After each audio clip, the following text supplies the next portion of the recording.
Halo guys, ketemu lagi di serial Turki Usap Sehir episode ke-19. Jangan lupa subscribe channel ini ya, supaya bisa terus mengikuti kelanjutan serial ini. Dan bagikan channel ini kepada semua orang, agar dapat ikut menonton serial ini. Alia sangat kecewa mendengar pengakuan Cihan. Alia meneteskan air mata sedih melihat Cihan bersama Maryam di video itu. Cihan menyuruh Alia keluar kamar. Demir sebagai seorang suami memperlakukan Sherin istrinya dengan baik dengan menyediakan semua kebutuhan Sherin. Demir berjanji, aku tidak akan pernah mendekati wanita lain lagi dan aku tidak akan menyentuh kamu. Kamu tidak usah takut kepadaku. Ini hanyalah cerita balas dendam dan korban dari cerita ini adalah kamu. Sherin hanya bisa menangis sedih. Cihan mendatangi Alia yang sedang merenung di luar. Alia minta maaf. Aku sadar apa yang telah aku lakukan adalah sangat salah. Aku hanya ingin tahu saja semuanya mengenai kamu, sebab aku tidak tahu apapun mengenai diri kamu. Aku selalu menemukan hal baru tentang dirimu. Melihat wajah kamu yang sedih seperti itu, banyak pertanyaan yang ingin aku ajukan. Di mana Maryam? Siapa Maryam? Apa yang dilakukan Maryam sekarang? Cihan mulai bercerita, ayahku mati ketika perjalanan ke rumah sakit. Kami mengejar orang yang menembak ayahku. Orang itu berkata Sulaiman Barbaks, ayah Demir, kakak Nadim yang menyuruhnya. Aku berpikir harus membalas dendam. Ketika kami membuat rencana, tiba-tiba pintu gerbang mansion terbuka. Boran masuk dengan kemeja penuh darah. Lalu aku mengirim Boran ke luar negeri.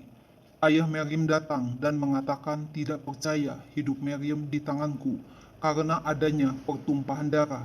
Dia tidak memberi izin Maryam menikah dengan aku. Aku dan Maryam menentang ayahnya, tapi ayahnya segera membawa Maryam pergi dan mengirim Maryam ke Jerman.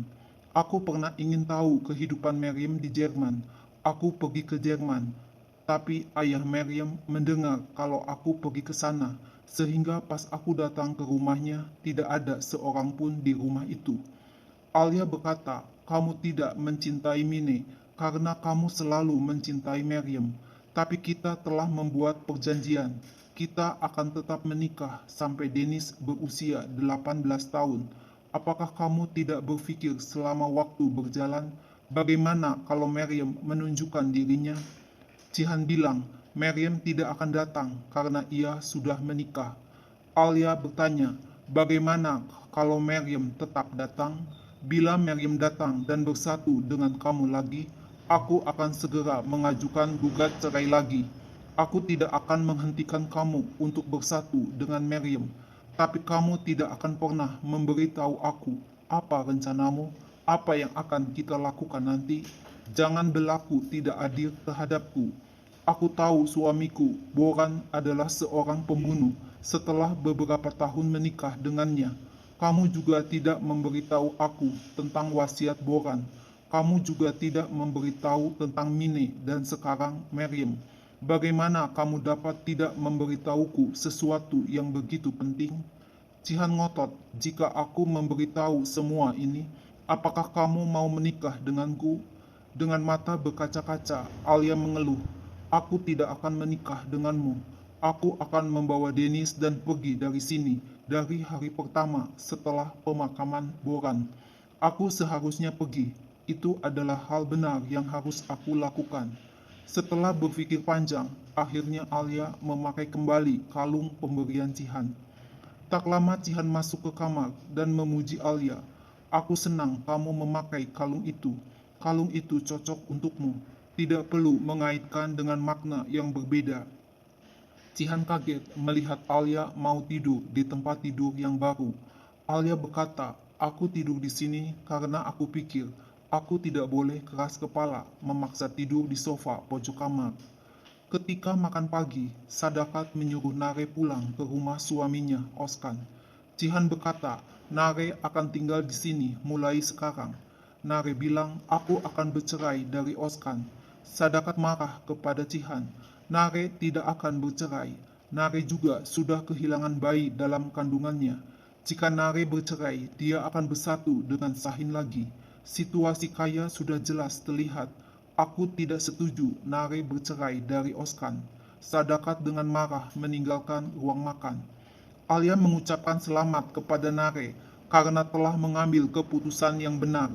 Aku berada di pihak kamu. Setelah Cihan pergi, Alia menegur Nare.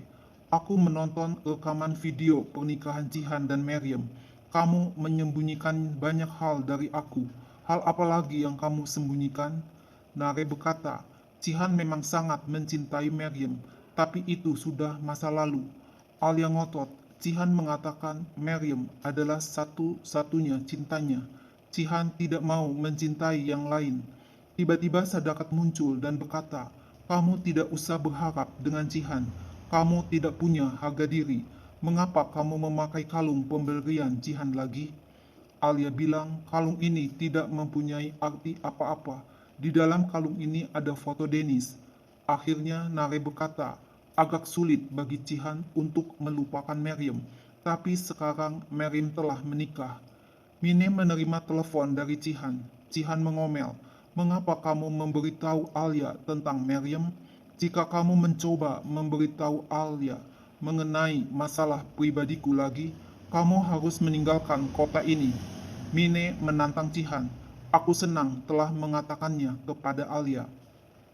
Ayah berkata kepada Sadakat, Cihan, Nare, dan Alia kalau hubungannya dengan Sherin sudah berakhir. Kaya sudah melempar cincin tunangan di tangannya di hadapan Sherin. Alia berkata, aku mengerti kamu. Lihat, kamu mempunyai keluarga yang baik. Tidak semua orang mempunyai keluarga yang baik. Aku ada di sini. Kita akan hidup bersama di sini. Itu sudah cukup. Kaya minta agar Alia berhenti bekerja di rumah sakit milik Demil. Setelah apa yang telah dilakukan Demil, tidak baik bagimu untuk bekerja dengan dia. Alia bilang, aku tidak bekerja dengan Demil walaupun rumah sakit itu milik Demil. Sadakat berkata, kamu seharusnya tidak bekerja dengan Demil dari awal. Alia berteriak, aku tidak bekerja dengan Demil. Itu rumah sakit dan aku adalah seorang dokter. Di kamar, Alia berkata kepada Cihan, Kaya sedang marah dan kesal, maka dia bicara seperti itu. Tapi Sadakat segera mengacaukan segalanya. Aku juga benci kepada Demir. Aku sangat lelah terkena dampak dari setiap bencana yang terjadi di mansion ini. Aku tidak akan meminta izin dari kamu atau keluargamu untuk bekerja di rumah sakit milik Demir. Kamu terlihat mempunyai sesuatu di pikiran kamu. Apa itu? Alia mendekati Cihan, memaksa Cihan agar memberitahunya. Tapi Cihan berkata, tidak ada apa-apa. Mengapa kamu mendekati aku? Jangan membuat aku takut. Cihan menatap Alia dengan tajam. Mereka saling bertatapan mesra. Tiba-tiba Alia kaget menerima telepon dari ibu kandungnya, Fikriye. Alia segera memasukkan handphonenya ke dalam tas tanpa menjawab telepon. Cihan bertanya, apa yang terjadi? Siapa yang menelepon? Muka kamu terlihat pucat disebabkan oleh telepon itu. Alia berbohong, tidak ada apa-apa. Aku tidak tahu siapa yang menelepon. Alia cepat-cepat pergi meninggalkan Cihan. Dalam perjalanan ke rumah sakit, Alia menerima telepon lagi dari ibunya, Fikriye. Alia menulis SMS agar ibunya tidak meneleponnya lagi. Alia menerima lagi telepon dari Fikriye ketika ada di rumah sakit. Alia langsung mematikan teleponnya. Mine mendekati Alia dan berkata, kamu sudah tahu semua mengenai Meriam. Aku sudah memberitahu kamu supaya hanya kita berdua yang tahu. Alia bilang, aku tidak memberitahu Cihan. Cihan tahu dengan sendirinya.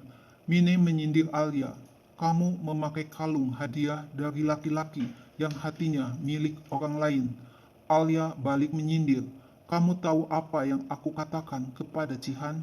Pergilah dengan siapapun yang kamu inginkan. Aku tidak tahu apakah Cihan akan mengetuk rumahmu, atau kamu akan membukakan pintu untuk laki-laki yang kamu tahu kalau hatinya milik wanita lain. Lalu Alia dengan kesal pergi meninggalkan Mine menuju kamar prakteknya. Tak lama Alia menerima telepon dari Cihan. Mengapa kamu menelponku? Apa yang terjadi? Cihan bertanya. Apakah kamu baik-baik saja? Alia kaget mendengar pertanyaan Cihan, karena selama ini Cihan tidak pernah menanyakan kabarnya. Alia menjawab, fokus saja pada pekerjaan dan kehidupan kamu sendiri. Tidak usah memikirkan aku. Cihan berkata, kamu adalah istriku. Aku bertanggung jawab terhadap kamu. Jika ada sesuatu yang kamu sembunyikan dari aku perlu tahu.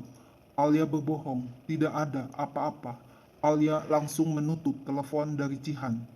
Sadakat menelepon Oskan, suami Nare, agar mencari pengacara perceraian yang baik supaya Nare tidak bisa menceraikannya. Alia mendatangi Ugur yang sedang duduk di kantin rumah sakit. Alia berkata, aku ingin bicara tentang apa yang kamu beritahu aku kemarin. Kamu mengatakan tidak ingin aku terseret ke jurang yang lebih besar. Apa maksud kamu? Ugur bilang, jurang itu adalah Cihan. Sepanjang kamu meneruskan pernikahan ini, jurang itu akan menelan kamu. Apakah kamu berpikir kalau aku menyukaimu? Apakah kamu berpikir aku tertarik kepadamu? Alia menjawab, aku tidak peduli sama sekali. Itu tidak menjadi masalah sama sekali. Kamu sangat berpendidikan, sangat berpengalaman, seorang dokter yang sangat baik.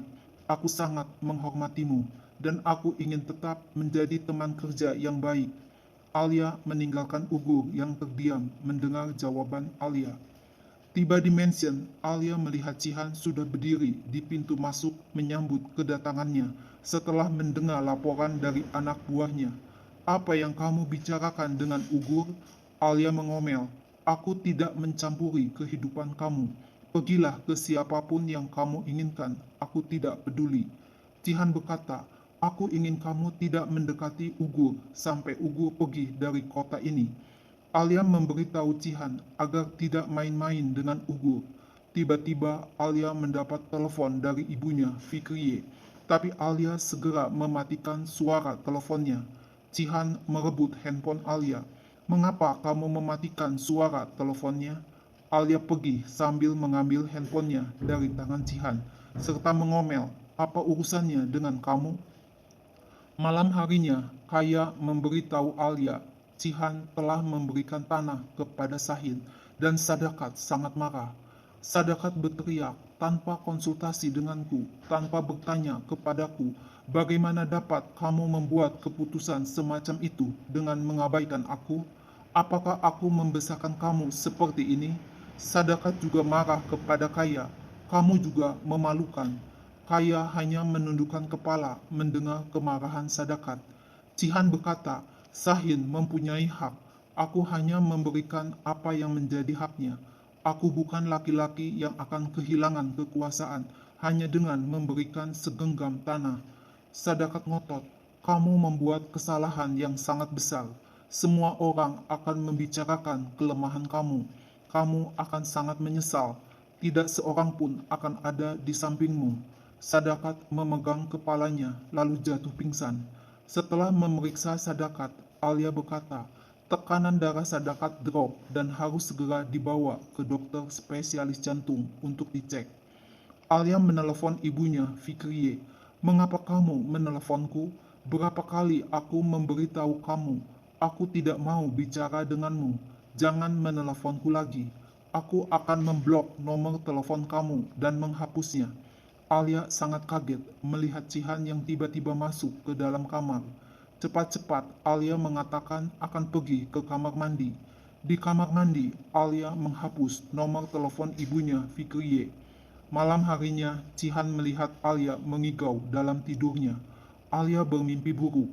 Cihan segera membangunkan Alia dan memberi segelas air. Keesokan harinya, Ugur mendatangi Alia.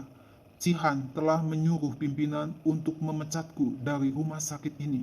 Alia kaget dan segera menelepon Cihan, tapi telepon Cihan tidak dapat dihubungi. Alia mendatangi direktur rumah sakit dan bertanya, bagaimana dapat kamu memecat Ugur, seorang dokter yang berpengalaman dan berbakat? Diam-diam Mine mendengarkan dari balik pintu. Direktur rumah sakit menjelaskan, saham rumah sakit telah berpindah tangan. Semua saham rumah sakit milik Denil telah dibeli oleh Cihan. Keputusan memecat Ugur dibuat oleh Cihan. Masa depan aku juga tidak pasti. Alia dan Mine sangat kaget mendengar penjelasan direktur rumah sakit. Alia dengan marah segera menelepon Cihan. "Apa maksudmu membeli rumah sakit ini hanya untuk memecat Ugur?"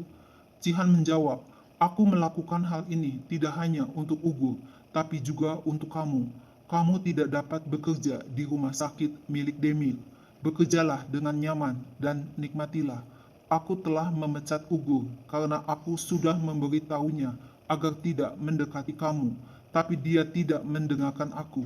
Sekarang Ugur mendapat akibatnya." Alia berteriak, "Aku sudah memberitahu kamu kalau Ugur sudah tidak mendekati aku lagi, dan aku tidak mempunyai perasaan apa-apa terhadap Ugur. Kamu harus mengajak Ugur agar bekerja kembali, atau aku yang akan pergi dari rumah sakit ini." Cihan ngotot, "Bukankah kamu sendiri yang mengatakan kalau pasien membutuhkan kamu? Jangan membuat aku berpikir tentang sesuatu yang lain, sesuatu yang negatif." Cihan memutus telepon Alia. Tak lama Alia mendapat telepon dari Ugu yang meminta agar datang bertemu dengannya. "Aku ingin memberitahu sesuatu mengenai anakmu, Dennis." Alia berhasil kabur membawa mobil menuju tempat Ugu, disusul oleh anak buah Cihan dengan naik taksi. Cihan kaget mendengar laporan anak buahnya telah kehilangan jejak mobil Alia. Cihan menelepon Alia, tapi Alia mematikan telepon Cihan. Ugur berkata kepada Alia, "Anakmu Dennis mungkin dalam bahaya yang sangat besar. Cihan dan Boran tidak mempunyai ayah yang sama. Ayahku memberitahu aku tentang kejadian di masa lalu mengenai Sadakat. Sadakat hamil ketika masih muda dan belum menikah. Pada saat itu, ayahku tahu kalau ayah Boran adalah Edsmel. Edsmel akan mengambil Dennis dari kamu." Alia sangat kaget mendengar penjelasan Ugur. Dengan terhuyung, Alia pergi meninggalkan Ugur. Setiba di mansion, Alia menemui Sadakat dan bertanya, "Apakah ayah Boran adalah Edsmel? Aku tahu dari Ugur." Sadakat, Cihan, Nare, dan Kaya kaget mendengar pertanyaan Alia. Sadakat menjawab, "Boran adalah anak Edsmel." Alia bilang, "Kamu seharusnya memberitahuku bagaimana kamu menjaga Dennis di sini, padahal tahu ada bahaya." Alia marah kepada Nare dan Cihan. "Mengapa kamu juga tidak mengatakan kepadaku? Kamu terus berbohong semenjak aku ada di sini." Nare membela Cihan. "Kami juga benar-benar baru tahu hal ini." Alia ketakutan. "Ugur tahu hal ini. Bagaimana caranya aku melindungi Dennis?" Alia pergi meninggalkan ruangan dengan cemas. Alia mengemasi barangnya dan berencana pergi dari negara ini bersama Dennis. Cihan menenangkan Alia. "Selama kamu menjadi istriku, tidak ada seorang pun yang bisa menyentuh Dennis. Dennis adalah anakku. Tidak ada seorang pun yang bisa mengambil Dennis dari kita. Kita belum tahu apa yang telah terjadi dengan Boran. Bagaimana kalau Boran dibunuh? Jika nanti Edsmel tahu bahwa Dennis adalah cucunya, Edsmel akan mengejar kamu." Alia berteriak, "Aku sudah tidak tahan dengan Mine, Miriam, dan sekarang dengan Edsmel. Sadakat juga ingin cucu laki-laki dan Dennis bukan darah daging kamu. Dennis adalah darah daging Edsmel." Alia segera pergi menggendong Dennis meninggalkan mansion. Cihan segera menyusul Alia. Karena banyak pikiran dan tidak konsentrasi, mobil Alia menabrak tumpukan ban. Alia menangis sambil memeluk Dennis yang ketakutan. Cihan menolong Alia dan Dennis dan membawa mereka kembali ke mansion. Cihan menyuruh Musafir untuk mencari Ugu. Setiba di mansion, Alia terlihat sangat letih dan berjalan menemui Sadakat. Alangkah kagetnya Alia melihat ibunya, Fikriye, sedang duduk di ruangan itu. Cihan bertanya, "Mengapa wanita ini ada di sini? Siapa wanita ini?" Sadakat berkata, "Wanita ini adalah ibu Alia." Cihan menatap Alia. Demikian juga Alia menatap Cihan. Nah guys, lalu apa yang akan terjadi selanjutnya? Saksikan terus ya serial yang baru dan seru ini. Jangan lupa subscribe channel ini ya. See you, bye-bye.